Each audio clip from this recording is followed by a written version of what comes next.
बिस्मिल्लाहिर्रहमानिर्रहीम। अस्सलाम वालेकुम जी प्यारे स्टूडेंट्स, कैसे हैं सब। तो आज हम कारवानी उर्दू जमात चहारम के जिस सबक का आगाज़ करने लगे हैं वो है जी प्यारा वतन। आज हम अपने वतन के बारे में पढ़ेंगे। आज़ादी से है खुशहाली, झूम रही है डाली डाली, हर एक जानिब है हरियाली, हर बच्चा गुलशन का माली, सबके लब पर है हर आन, प्यारा वतन है पाकिस्तान।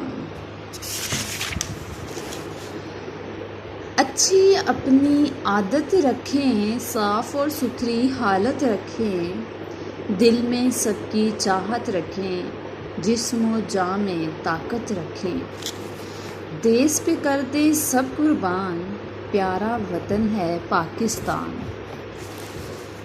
परचम अपना हाथों में हो, प्यार की खुशबू सांसों में हो, शर्मो हया भी आँखों में हो, लहजा अच्छा बातों में हो, मुल्क की खिदमत है ईमान, प्यारा वतन है पाकिस्तान।